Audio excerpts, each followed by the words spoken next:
This is the Patriots Drive Podcast. We are all Patriots. Where we discuss, analyze, and answer questions to all things happening in the NFL and with our New England Patriots. Now, here's your host, Cole Kelly. Let's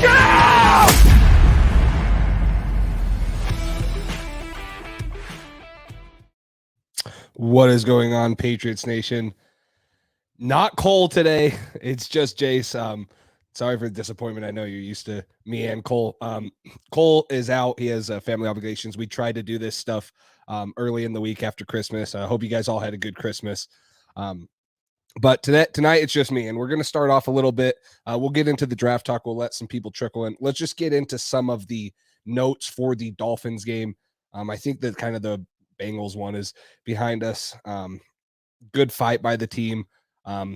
And for a minute there, it looked like the Patriots were going to pull it off, and it really looked like there was going to be, a miracle comeback from the Patriots side of things, and that they had a chance to really go above 500 and be in control of their own destiny. And then, obviously with the other losses to some other AFC teams, the Patriots are in control of their own destiny. And we'll talk about the Tua injury, which is a huge one for the Patriots. But let's get into the Patriots injury things right here real quick. We'll just jump into this. What's up, guys? I see you in here. Ashton, Bravin, what's up? New profile picture, I think. I don't recognize that one. Jermaine, the normals are in here. So let's just jump into this real quick. Since I'm solo tonight, I'm going to need help from the comment section. Keep topics going. We can talk from this, and maybe I can, throw a link out there and have some of you guys join audio, kind of like a phone call. I know how to do that. We could maybe see if that's an option. But anyway, so let's jump into this. As much as it helps the Patriots that Tua Tagovailoa is out this week, there is no shortage of injuries on the Patriots side too. There are tons of players that are out. Let's go through the did not practices today for the Patriots, and there's some big names in there. You have Jack Jones, Marcus Jones, Jalen Mills. Those are probably three of your best cornerbacks right now that are not out there. And you're going up against Tyreek Hill and Jalen Waddle, and not many teams have stopped them alone. So you're going to have guys step up. If these three don't go, especially, you're going to have guys step up like Sean Wade. You're going to have to maybe use more safeties down playing outside corner, maybe some slot corner. You're going to have Miles Bryant step up. I don't know if that's possible, but he can. Jonathan Jones, hopefully he continues to play at a high level. So those three injuries right there are the key right there. You had a limited practice from Jonathan Jones. So he was practicing, still limited, though. You'd like to see a little bit more from him. Hopefully he's good to go. But along with the other did not practices, you have Devontae Parker, Damian Harris, Jonnu Smith, Adrian Phillips. So again, we talked about another safety might have to step up. Maybe they're going to have to play some more Jabril Peppers. Maybe they're going to have to play some more Adrian Phillips down in the box and playing off of a slot receiver. Well, now Adrian Phillips doesn't practice today with an illness. So what's his status going to be? We don't know. Jonnu Smith and the offensive side of things, we have not had much contribution from the tight ends, but if you're suddenly down Hunter Henry, who had a limited practice with a knee injury, and then Jonnu Smith, who did not practice with a concussion, I mean, it's slim pickings. And the Patriots have pride themselves on at least having a tight end that can catch the ball. They haven't even used them that much this year. And so we'll see how that goes with them. I don't know if that's going to be something that is to monitor, especially with Devontae Parker out and Tyquan Thornton limited practices and Ramondre a limited practice. There's just not very many weapons on this offense left. Jacoby Myers will be there. You'll have Kendrick Bourne. Hopefully the coaching staff continues to play Kendrick Bourne. Pierre Strong, Kevin Harris will continue to have to step up. Miles Bryant, right? If we're relying on him as one of our main corners this week because Marcus Jones, Jack Jones, Jalen Mills are out, and then you have a limited practice from Jonathan Jones, if you're dealing with him, it's a scary week against Tyreek Hill. Not many guys can stop Tyreek Hill. I mean, J.C. Jackson couldn't stop him last year. We've always had problems with him. No matter who we had, Stephon Gilmore, Jonathan Jones playing at his best, Tyreek Hill causes problems for defenses.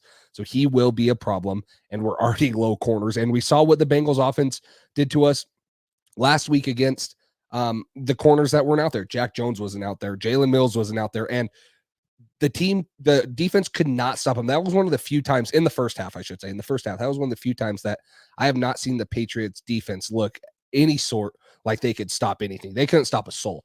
The Bengals did anything they wanted. Joe Burrow was passing to whoever they wanted to. And I mean, it didn't matter if it was against our best corner and Marcus Jones or finding mismatches in Miles Bryant. T. Higgins, Tyler Boyd, Jamar Chase found a way to make our defense pay. And that was what was so frustrating is, yeah, our offense didn't pull its weight in the first half, and it took a defensive score to get going, like it normally does for the Patriots, but we still could not stop them. And, it put us behind. It's exactly what me and Cole talked about in the pregame show that we did last week. Was we started off so dang slow, and it's almost impossible to come back against a team like the Bengals. Now, the Patriots put it into a different gear and started playing the way that they are capable of, I think, and made it a close game. But when you start off slow against teams like that, you have no chance. So that was frustrating to see. So on the Dolphins side of things, though, for their injury report, we talked about it. Tua did not practice. He's not going to play. They already ruled him out. It's going to be Teddy Bridgewater, which I think provides its own challenge in itself. You're going to have more of a mobile quarterback, one that's going to scramble a little bit more. So that's going to be interesting. Yeah, did not practices from Bradley Chubb, from their starting tackles on both sides, from Eric Fisher and from Teron Armstead. So that's a huge thing to monitor. With Teddy Bridgewater in, a backup quarterback, and you're going up against Matt Judon and Josh Uche, who are both been terrorizing any tackles in front of them. That's going to be interesting to see what happens and how they combat that. You also have limited practices from Raheem Mostert, one of their running backs. Then you have a limited practice from a first-round pick a couple years ago, Jalen Phillips. You have a limited practice from Eric Rose. So, I mean, it's there. They have just as many injuries as New England does. Now, I don't know who has more injuries. I think the Tua injury kind of headlines the whole injury report for both teams. But you can look at the 3 injuries, like I just mentioned: Jack Jones, Marcus Jones, Jalen Mills. You miss those 3 guys. I mean, Marcus Jones has been Mr. Do-It-All for the Patriots, offense, defense, special teams. We all know the story there. If you're missing him alone, you're missing a huge part of the defense. And we haven't been without Jack Jones and Jalen Mills for 2 weeks now, and it's looked very, very scary. So I don't know what to think about this injury report. Obviously, Friday will be a huge tell as to who's going and who's not going. And then we'll get our statuses. Really, the only one that we know for sure that isn't playing on the Dolphins side's Tua. So that's a big news. Hopefully that helps the Patriots, gets them up a little bit. Plus, it's in Foxborough. You got to win this game. Usually, you're going to Miami at this time of the year. Now they're coming to you. Please make it worth your while. Please, New England, get a win. You control your own destiny. You can get back to 8-8, and then you can play Buffalo for a playoff spot. You control your own destiny. That's really all that matters. So that's kind of the injury report. That's kind of what we're looking at. If Cole was here, we'd jump way more into it like we normally do and talk about that. But since it's just me, oh yeah, Barmore will definitely cause problems on the interior of that offensive line for the Dolphins. I mean, he's kind of been a guy that's been quiet all year for the Patriots and kind of been overshadowed by the surgence of Josh Uche and then how great Matt Judon has been. But Barmore, I think this is the week that you see him back to full strength. He hasn't been full strength, getting his legs back under him. He was on IR, missed a couple games. Now you're going to have a fully healthy Christian Barmore who can push the pocket. He'll be effective against against Teddy Bridgewater, who wants to step up and maybe find scramble lanes. He's fast enough to track him down, and hopefully he can keep him in the pocket, and then they can contain him. So it will be a fun game to watch. I'm excited. I really do wish, as bad as it sucks, I wish Tua was not hurt, because I want the Patriots to get into the playoffs because they deserve to get in the playoffs. I don't want the Patriots and Bill Belichick to squeak their way into the playoffs and think that, oh, hey, we can run this back with Matt Patricia and we don't need to make adjustments because we still made the playoffs. We're right there. No, this team, I know they're close to the playoffs. They are still so far away from competing in the AFC. And I hope that this game, obviously, I hope the Patriots win and I hope that we make the playoffs, but I hope that this game is not one that makes Patriots fans or Patriots ownership or whatever think, hey, maybe we're not that far off. Maybe Matt Patricia can still call the offense. We'll see. No, there is so many problems. I hope this game doesn't mask those problems, and we still have our eyes on the prize going into next year, improving this roster, improving both the offensive line, the receivers, a lot of things. So with that being said, I kind of wanted to jump in. This will kind of be a shorter one. Once Cole's back, we'll definitely do our post-game show after the game against the Dolphins. Win or lose, we promise you. And that is when we will be doing our giveaway. So if you guys have not already entered into the giveaway, we are giving away a signed Jack Jones photo. I thought I had it on here. I don't. It's a signed Jack Jones photo of his first interception against the Green Bay Packers, his first pick six. So if you guys want to enter into that, all you have to do is subscribe to the channel and then comment done on any video. And you guys are entered in to win this. Make sure you tag your Instagram handle on the comment that you put done on. So when we announce the winner, if you're not in this live stream, we can reach out to you, get your address, get it sent to you. Hope you guys all had a good Christmas. So as I get into this draft talk real quick, I want you guys to drop in what you guys got for Christmas. You got anything cool, any Patriots gear in the chats? I'll make sure to read those off as we're going. And then if you guys have any other, I'm going to highlight probably 3 players at each position that I think the Patriots could target. This is going to be mostly first and second round players just because it's still the bowl season. You got bowls going on. You got the New Year's 6 bowl games coming up. And so we're going to kind of highlight who I think is going to be a first and second round target for the Patriots at, I think I have 6 positions down right here. We'll go through them. I'm going to start with the least important, in my opinion, and then work our way down to probably the most important ones. So before we get into this, Jermaine, do you think the defense gets another score in this game? Hey, let's ride with it. I think they do.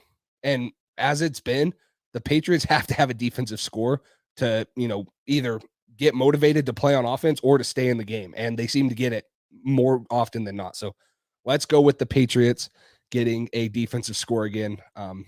And hopefully that, it's because their offense is playing good and Teddy Bridgewater has to push the ball down the field, but we'll see. I think that they do have another defensive score today though, or this week. So let's start off a position that we all wanted last year. I'm going to start at the cornerback position. I want to start with cornerback Christian Gonzalez out of Oregon. Now, the one thing I wrote down from the game against the Bengals that I think New England needs to improve on the most was I think that New England needs more size on the outside. Marcus Jones is a great cornerback, but it is unfair to ask him to guard T. Higgins or Tyler Boyd, who have 6 or 8 inches on him. And that is unfair. And as good as he is and as scrappy as he is for his size, it is not fair to have him guard a guy like that. So I think New England, if they want to find a cornerback in the first round of the draft, I think they need to get a bigger, longer, lengthier cornerback. So the 3 guys I have on here are the long, tall corners. So first off, cornerback Christian Gonzalez out of Oregon, 6'2", 210. He great athleticism. You talk about a guy that can, at the top of his routes, can flip his hips, can run with guys, is a very, very good press man corner, maybe one of the best. He had an 81.4 coverage grade according to PFF. That was top 30 in college football.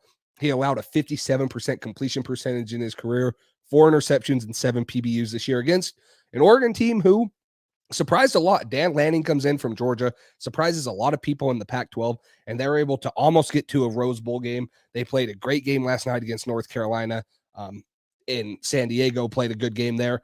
And they were honestly, for a minute there, looking at a college football playoff berth. And then they kind of lost to a couple teams at the end of the year that pushed him out of it, UCLA and stuff. But you got Christian Gonzalez, who started his career at Colorado, who has played in a lot of snaps over the last 3 years, is athletic, is everything Bill Belichick wants. He's a great press man guy. He's probably going to specialize in that. He's big enough that you can put into the boundary and probably lock down a number 1, number 2 receiver on the daily basis. And so for me, I think Christian Gonzalez is a great pick in the first round. If New England's going to go corner, add the length on the side or on there. I think that the reason I have cornerback right here not being higher as a position need is because you found 2 really good corners last year and you moved Jonathan Jones outside, who has been turned out really well.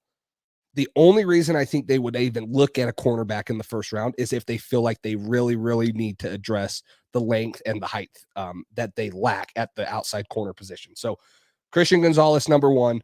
Number 2 right here, I'm going with Joey Porter Jr. He's a Penn State cornerback. You guys might recognize his name. He's the son of former NFL linebacker Joey Porter, played for the Steelers, finished his career with 98 sacks. Dude's a dog. Now, I talked about Christian Gonzalez being long. Joey Porter Jr. might be the longest cornerback. He probably is the longest cornerback. You talk about He's the same height as Christian Gonzalez, but you want to talk about his arm length. We'll see his measurables at the combine and at pro day. He will be probably the longest corner in the draft. And me and Cole last year loved Tyreek Woolen coming out of college. And we said, this dude's athletic ability, this dude's length, it's not seen at the college level. And look at what Tyreek Woolen is doing for the Seahawks. Him and Sauce Gardner are the two best cornerbacks, rookie cornerbacks in the league.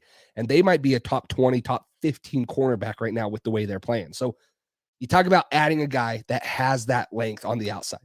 Joey Porter Jr. is that guy from Penn State. People talk about maybe he's big enough and athletic enough to move to play safety, but you talk about a guy with raw potential.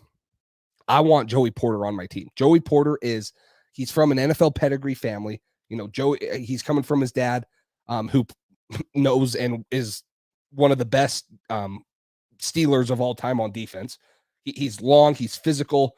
He has all this potential just wrapped up in him, and he's just waiting to have this coaching. And we all know what Bill Belichick does with great cornerbacks. If he can get his hands on a guy like Joey Porter, I think he takes him to the next level. I think he's one of the next great things. I think he's a guy that really makes an impact for the Patriots if he were to be drafted by Bill Belichick on this defense. So another long corner that I think the Patriots could address and get. And then for the third one for me, I'm going with a guy that's coming from probably the best defense in college football. It's going to be Kelly Ringo. He's coming from Georgia. We all know how many Georgia guys on defense got taken last year.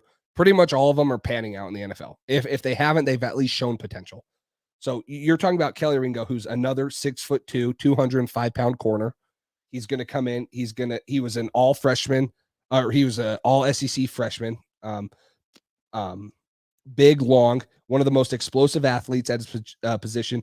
Again, great at press man. A lot of these long corners that Bill Belichick likes to have need to be good at press man because of how the Patriots play. And so this is another guy that's great. He's not only played the boundary, he's played in the field, he's played in the slot, he's played everywhere for this Georgia defense. And Georgia's going up against no scrubs. I mean, Kelly Ringo played against all the receivers that that were on Tennessee that lit up Alabama. He played against all the Alabama receivers last year that were great.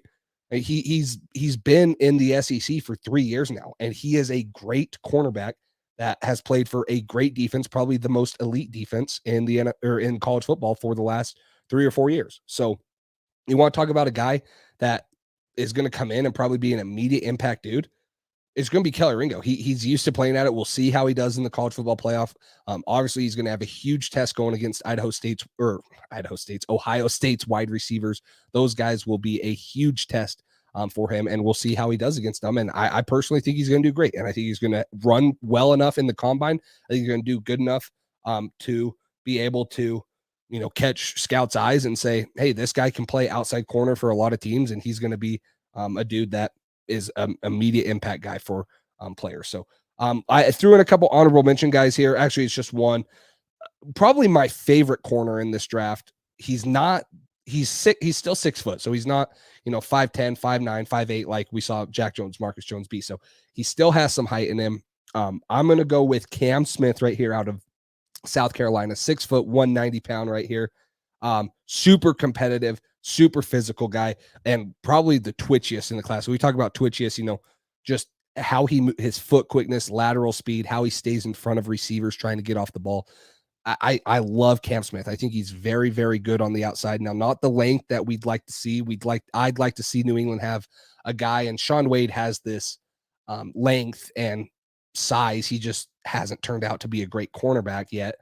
So I'd like to see them get personally a bigger cornerback that can, match up better against the T. Higgins, the DeAndre Hopkins, those guys that provide a huge threat on the outside for jump balls like we saw last week against Marcus Jones. So he's not my first choice just because of that. But if you're going to take a guy that's not super big and super tall and super long like the ones I just highlighted, I think that you're going to see Cam Smith be a huge target for Bill Belichick and someone that he would love to add to this defense. So let's move on to my next position right here. My next position that I think New England could address, and I actually think that they've done a really good job this year at this position. And this position had a ton of question marks coming into the season as to who's going to step up other than Matt Judon. This is going to be the edge position. The first guy for me that comes off of this list is a guy that just blew up this year and kind of someone that I don't want to say no one saw coming, but a lot of people did not expect to have the type of year that he's having. And that's Florida State's edge defender, Jared. I don't know how to say his last name exactly. I think it's Versay. He posted a 85.7 rush or pass rush grade. He provided a 24% pass rush win rate in college football. That's like top 10 in the country. And he's, a big, strong, physical run stopping defender who's 6'4". He came from an FCS program. He was at Albany. He was kind of a guy that was playing at the lower division FCS football for a couple years.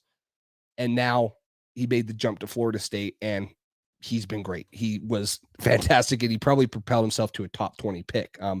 He's going to play the edge, and I don't know what New England's thinking, if they are going to re-sign Judon, if they're going to re-sign Uche, how they're going to work on that. But I think that it would benefit New England to target a young pass rusher like Jared Versay out of Florida State and maybe develop him underneath Matt Judon and bring him up. We all know Matt Judon's going to be up there in age when his contract ends here in 2 years. And who knows what New England wants to do with him. Is Bill Belichick going to want to bring him back? We don't really know. So if they could get a guy like Jared Versay, who still, in my opinion, is kind of raw and can be coached up to be a great, versatile pass rusher, I think that Bill Belichick will jump all over that. And we know that he loves taking his edge rushers. Usually he takes some of them a little later in the draft and tries to develop guys like that. But I think Jared Versay in the first round out of Florida State could be good. The other one I like is going to be LSU's BJ Ojulari. Again, another guy that I think probably makes it to the second round. I don't think this guy's a first round guy yet. A little bit of a underperforming year this year. I think he was kind of viewed as a top or a first round pick going into this year. And I don't think that he's really helped his stock this year.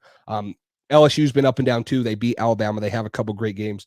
And then they don't get into the college football playoff because of how they finish. But 6'3", 245-pound defensive end right here, who had 5.5 sacks on the year, 7 QB hurries, 5 TFLs, 35 tackles on the year.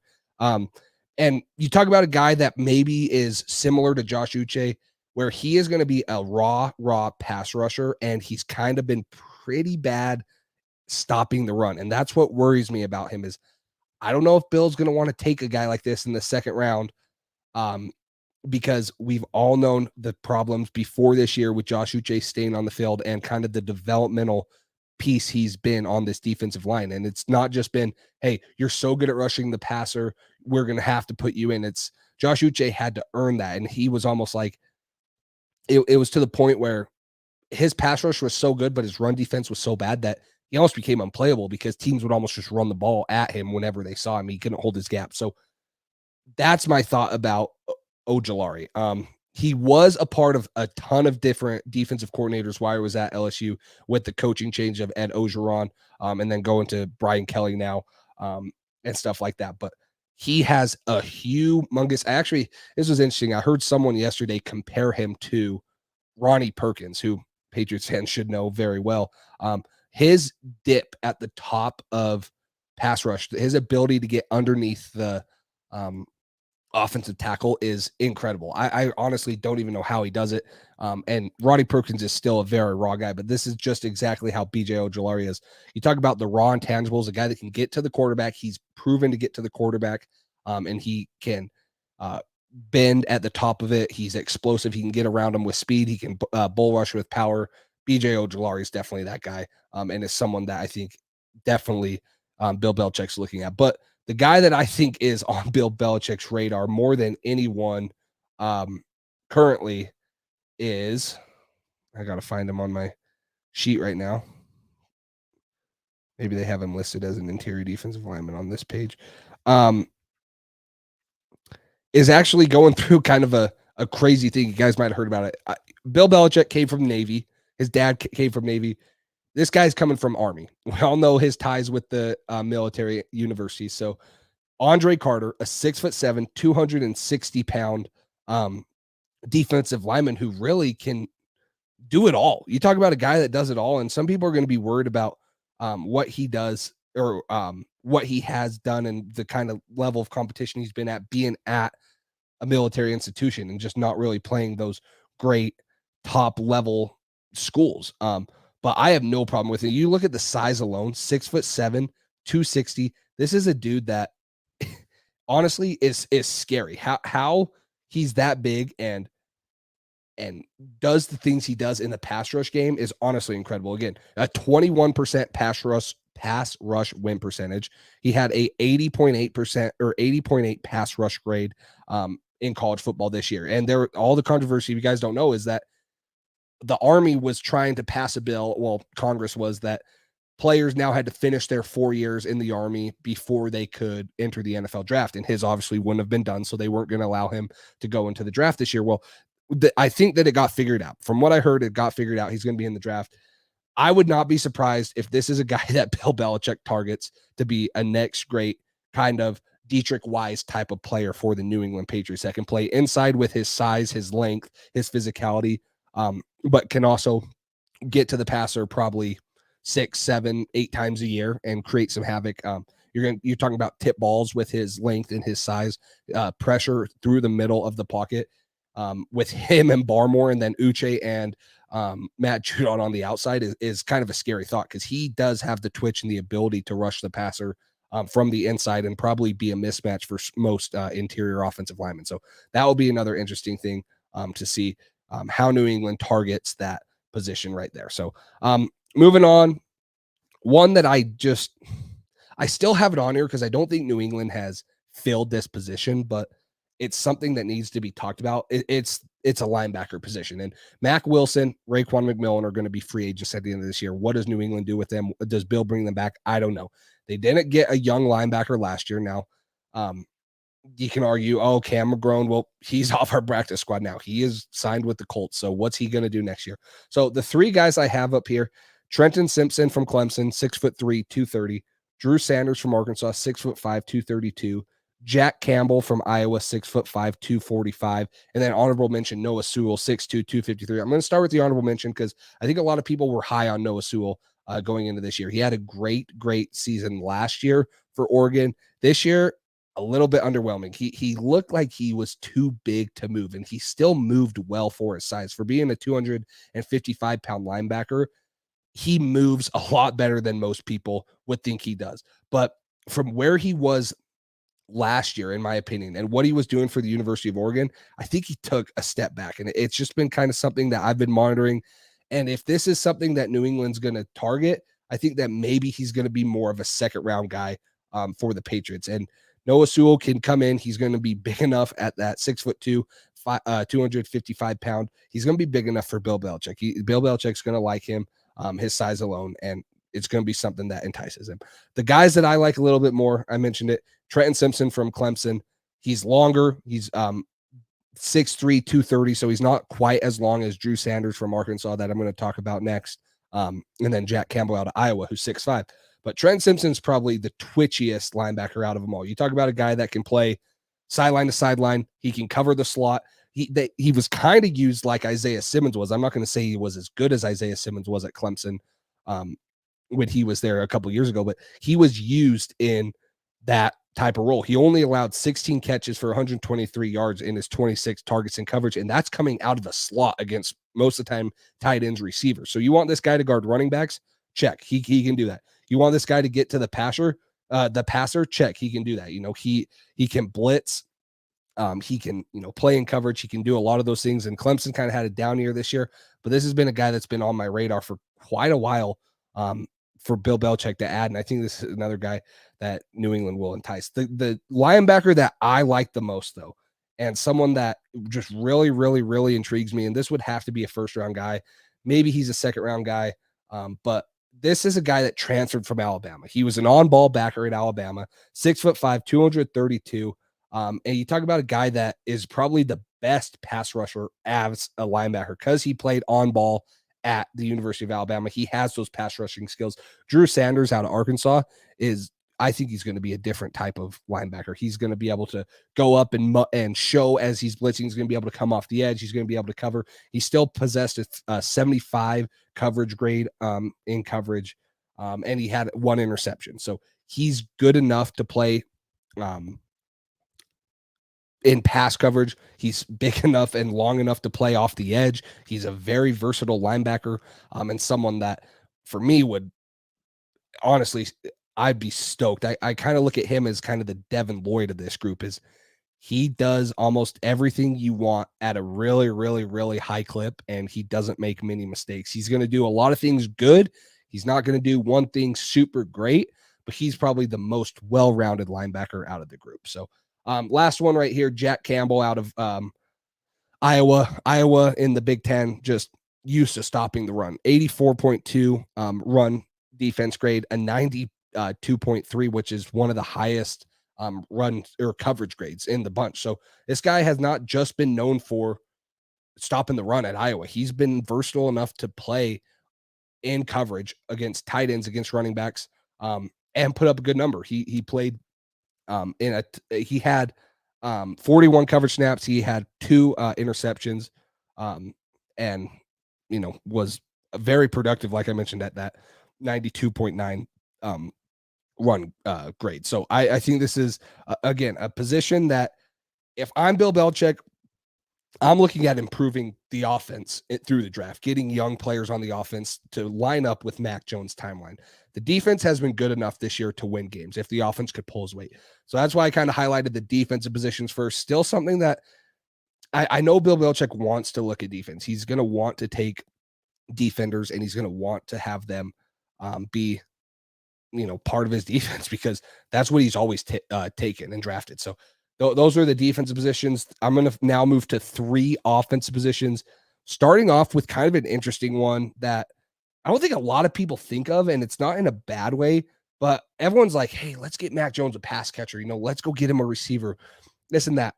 I agree. I would love New England to get a receiver. And trust me, I'm going to get to receivers here probably as my last position group, maybe my next one, just depending on how this goes. But another way to get Mac Jones a pass catcher in the NFL draft is to take a tight end. And there's a couple really, really, really good tight ends this year that I think are going to be, this might be one of the better tight end draft classes in my opinion. There's guys in here that athletically and physically wow you on tape. And then there's guys that's production have just been incredible throughout this year. So I'm going to start with a guy that, in my opinion, should not be playing the tight end position because of how physically gifted he is. This is Darnell Washington. He's a junior tight end out of Georgia. If you guys haven't watched this dude or seen him, go look up a picture of him, because this dude is massive. When you see him, legit Gronk vibes, like just a big old dude out of Vegas, 6'7", 265, 5-star, 2020 All-American. And he plays tight end like he's, a receiver. They line him up outside. He's not just in the box. He's physical at tight end. He has a couple plays where he's just hurdling dudes down the field. He's too big for safeties to guard. He's too fast for linebackers to guard. You want to talk about a mismatch, and I know we still have Hunter Henry and Jonnu Smith under contract, but Jonnu Smith's going to be off the books after next year, and Hunter Henry's going to be off after the year after that. So what does New England do at that tight end position, especially if they're bringing in Bill O'Brien as the offensive coordinator, like people have talked about? What does New England want to start targeting as the second tight end if they keep Hunter Henry, or do they want to start bringing up a young talent? So that's why I kind of look at the tight end position and say this might be a sneaky pick for New England to take right here, especially if they bring in Bill O'Brien. Darnell Washington is an absolute specimen of a dude, and he's been playing at Georgia, again, in the SEC, and he's been impressing dudes. He had 26 catches for 417 yards, 2 touchdowns this year. Not like wow you numbers by any means from a tight end. The one guy I'm going to mention here was probably the most productive tight end in the class. But Darnell Washington's probably the most jaw-dropping physical specimen of a guy that would just, I think, would fit New England super well with Bill O'Brien coming in as the offensive coordinator, if that's what they do, and would give Mac Jones a receiver or a target down the middle of the field that not many teams have, and not many dudes are 6'7" and can run like that. So that would be something interesting. Next tight end I'm going to bring up right here. This is more of the traditional, not like a super big dude, but still 6'4", 251. This is Michael Mayer out of Notre Dame, probably one of the best tight ends for 2 or 3 years now in college football. 67 receptions, 809 yards, 9 touchdowns for Mayer this season at Notre Dame. And he was graded out at a 91.6 receiving grade. And, you talk about a tight end. He's going to be running up the middle of the field. He's going to be making contested catches. This dude had a 70% contested catch rate, and he's great run blocking. He had an 82 run blocking grade. He had the 3rd most deep yards by any tight end at 210, and the most contested catches by any tight end at 17. So again, you talk about a big tight end that can run down the middle of the field and can make contested catches and is very, very athletic. Michael Mayer is another guy, and he's been probably the best tight end, like I mentioned, for the last 3 years. So coming out of Kentucky, he was a 4-star recruit, was selected as the Gatorade Football Player of the Year. And then at Alabama, he's really just, probably the most polished tight end prospect in a while coming out of college. He's been there for a while. He's been playing at Notre Dame, and he'll, line up at any spot on the field and really be productive for you on the offensive side. So he's another one that is super exciting for me. Last one right here. And this is another dude that he comes from a 2 tight end set, and he comes from a team that wants to run the ball more than they want to throw the ball. But he was so good this year when their main tight end got hurt. This is Dalton Kincaid out of Utah, 6'4", 242-pound tight end. This dude, 70 receptions, 890 yards, 8 touchdowns on the season. Like I mentioned, Brant Keithy was their main guy for the last 2 years, and Kincaid was thought of more of the blocking tight end. And, he can get out and he can make some things happen. But when Keithy went out and Dalton Kincaid had to step up, he was probably the most productive tight end this year in college football. And the biggest eye drop, or the biggest, surprise. You go watch the USC game. His stat line against USC was absolutely ridiculous. I don't know if I have it right on my hands or right on my iPad. But anyways, you talk about how great Michael Mayer was. 91.8% receiving grade from Kincaid, 50% contested catches. He had the 4th most deep yards. So now you have Michael Mayer, who has the most deep yards. Well, now you have the 6th most. You have and then you talk about a tight end who I think Gronk was so good at this because he created a mismatch, but making stuff happen after the catch. Dalton Kincaid forced the 2nd most missed tackles at the tight end position after the catch, 16 of them. So 16 of his, how many did I say? Sorry, I don't have it pulled up right on me. I'm flipping tabs back and forth. Of his 7 or he of his 70 catches, sorry, he made 16 people miss on those missed tackles. And this is a guy who's big, he's physical, he's strong. Again, he can block. He was originally thought of as the pass blocking and run blocking tight end in 12 personnel sets. And then Keithy gets hurt. He comes in, he's the guy. So this is a guy that I think is very, very intriguing for New England. I don't know if I want them to go the tight end route, but if they do, and they can get one of those 3 guys, preferably mine would be Darnell Washington. If that's a dude they can go get, I really think that he can be, Gronk type-ish, if he's used in the right way.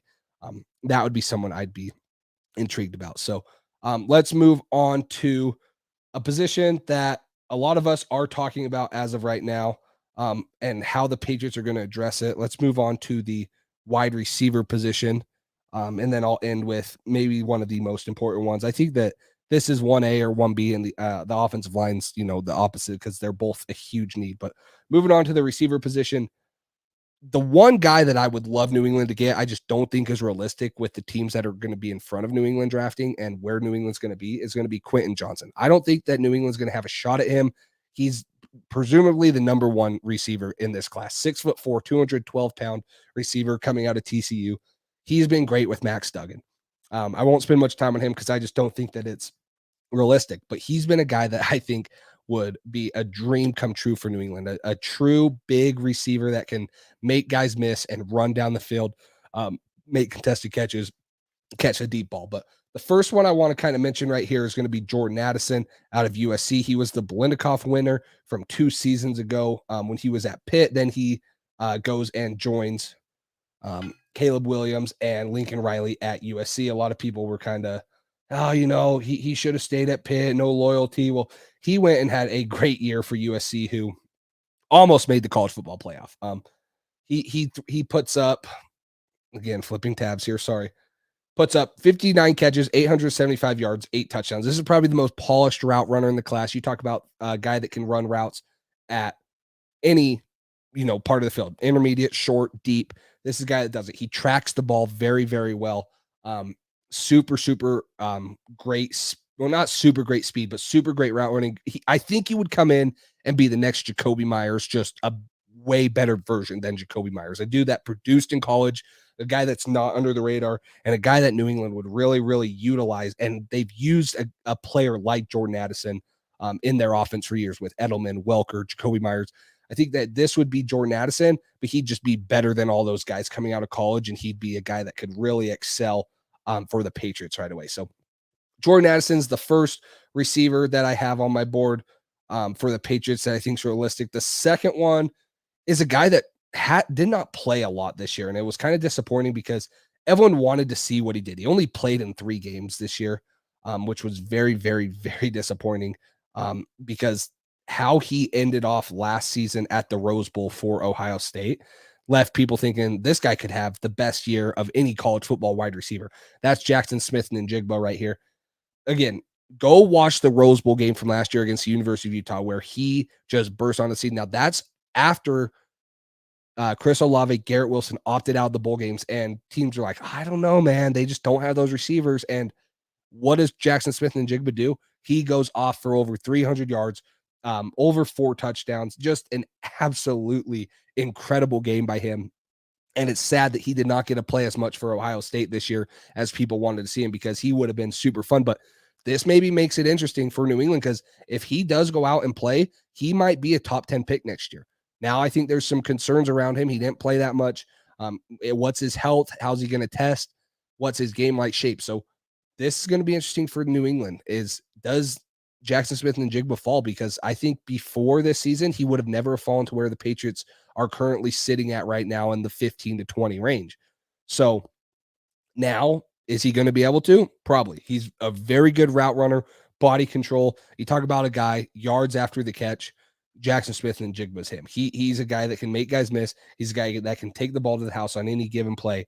And he is a really, really, really, really exciting prospect, even though he was hurt for most of the season this year. So another guy, this guy led the country in receiving. Probably not a lot of people have heard about this guy. He's coming from Southern Methodist, SMU out of Texas. 96 receptions, almost 1,400 yards, 10 touchdowns. This is Rashee Rice. And this is another guy that I think is going to he's going to test very, very well. And it's going to project him a lot higher than what he is in mocks right now. But this is a guy that is just a pure deep threat in college. You see all those yards, you see all those touchdowns, pure deep threat in college. He's not the most polished route runner.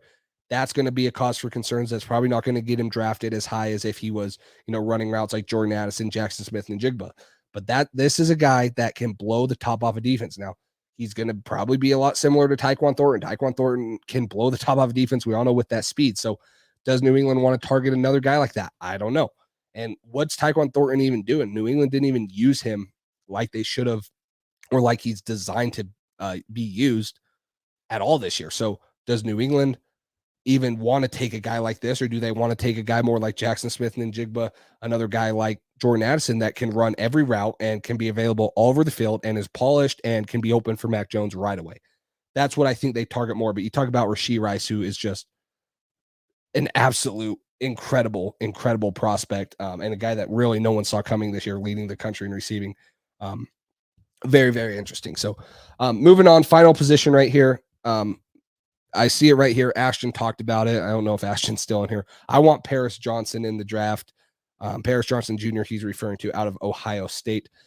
And he's who I have on here. I personally don't think it's realistic for New England. I think that he'll be gone before New England ever drafts in the first round. But Paris Johnson Jr. is coming in at 6'6", 310 pounds. He's coming out of Ohio State.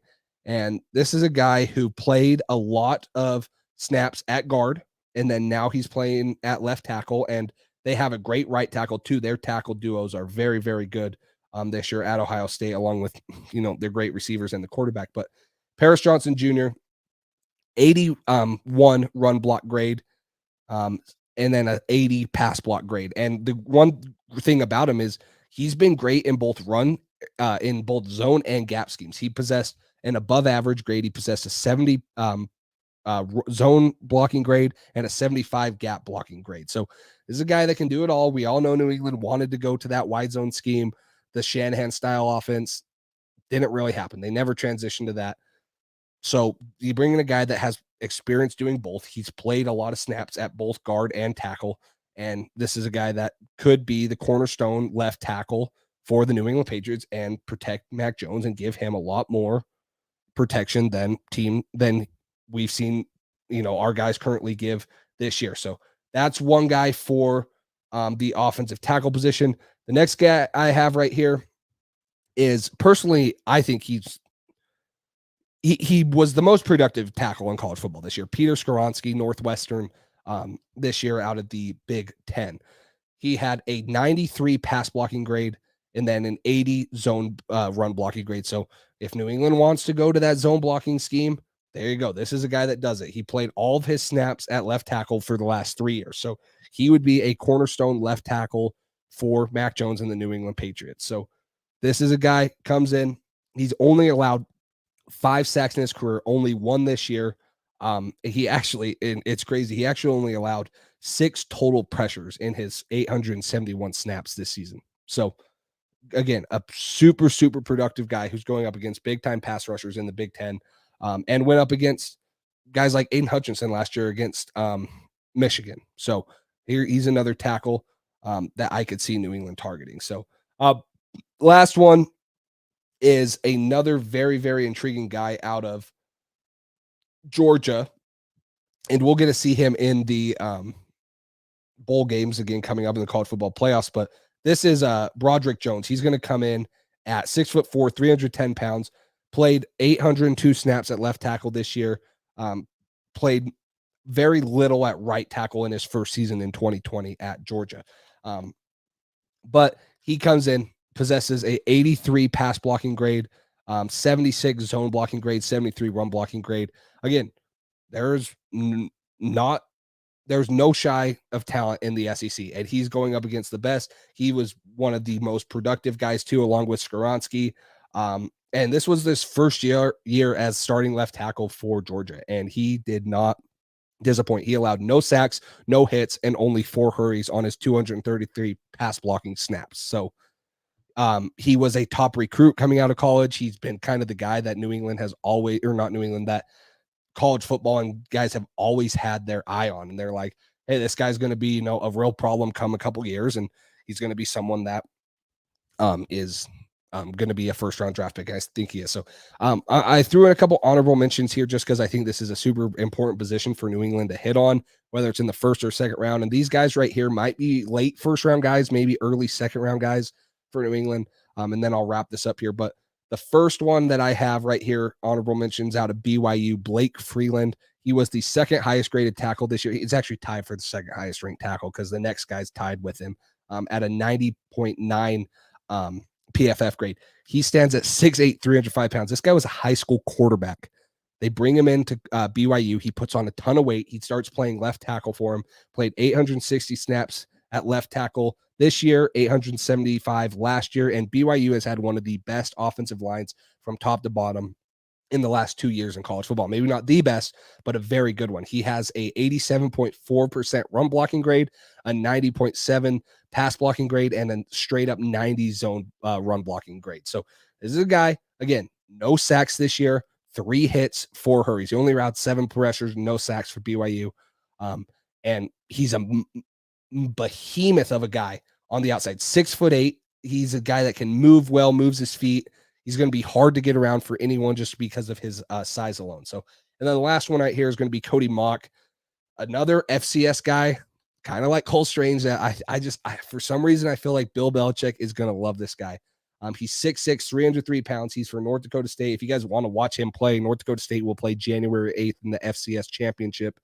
You can watch him a little, but he played exclusively left tackle. So again, another guy that's only played left tackle. He would be your left tackle of the future. Maybe you move Trent Brown to the right tackle if you draft one of these guys. But he has a 90.7 gap blocking grade. So you want to run the gap scheme because the zone blocking scheme has not worked for you and you didn't really make that transition. Great. Go ahead and draft this guy who at North Dakota State, they run power, power, power, power, and then maybe power pass. So I once heard a thing that said RPO stands for them is run power only. That's what the RPO stands for at North Dakota State. They are a hard-nosed team. And if you guys have seen, you might have seen memes of him. He has his two front teeth are missing. He has no two front teeth. He came into college at like 6'4", 230 pounds as a tight end. Now he's 6'6", 305 pounds. He's been, again, like I mentioned, tied for the second highest ranked tackle according to PFF. He's a guy that will bring a ton of versatility and a ton of hard-nosed mentality to New England. Now, a lot of people will be a little hesitant to pull the trigger because of how the Cole Strange pick went down.